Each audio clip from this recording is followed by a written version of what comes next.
Umaaray na ang ilang mamimili dahil pumapalo na sa 400 pesos ang kada kilo ng baboy.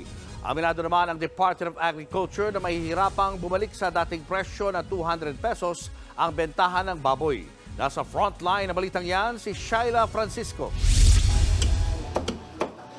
Mas mahal ng 10 piso ang presyo ng karneng baboy sa Litex Market sa Quezon City kung ikukumpara nung nakaraang linggo. Kung dati 340 pesos ang kada kilo ng liempo, ngayon 350 pesos na ito. 330 pesos naman ang presyo ng kasim. Mas mahal naman sa ibang palengke sa Metro Manila. Pumapalo ng 400 pesos ang kada kilo ng liempo. Ang kasim tumaas na rin ng 380 pesos.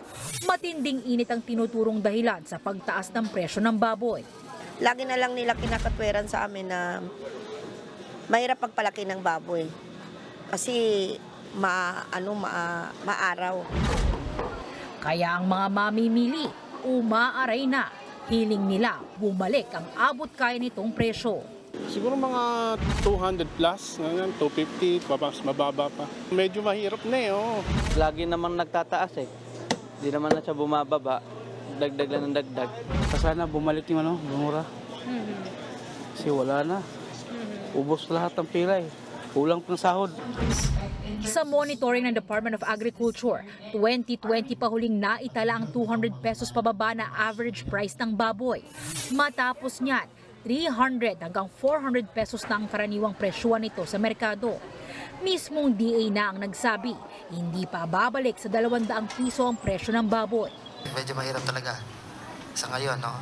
Because number one, yung inputs, katulad din sinasabi ni Yusek, yung inputs, no, like feeds, cost of labor, yan ang nagpapataas ng ng cost ng to produce. Yun ang isang animal for our consumption. Maging ang Samahang Industriya na Agrikultura o SINAG, sinabing baka hanggang 300 pesos kada kilo lang ang pinakamurang maranasang presyo ngayon. Bukod sa pagmahal ng feeds o pakain sa mga baboy, problema pa rin ang African swine fever. Yung ASF naman, ang impact talaga, kumonti yung baboy at nag-increase ka ng biosecurity sa farm, ibig sabihin, dagdag gastos yun. Ibig sabihin ng biosecurity, nag-implement ka ng dati-rati, labas-pasok ko lang na. Ngayon, may mga binibil ka disinfectants, tapos yung mga alaga mo, linggo-linggo, ipapatest mo. Hinihintay pa ng DA ang resulta ng mga field trial ng ASF vaccine para makatulong sa pagpapababa ng kaso ng ASF. Nagbabalita mula sa Frontline, Shaila Francisco, News 5. Mga kapatid, Julius Babaw po. Iba na ang may alam at may pakialam sa panahon ngayon. Para sa Frontline ng mga balita, mag-follow at mag-subscribe sa social media pages ng News 5.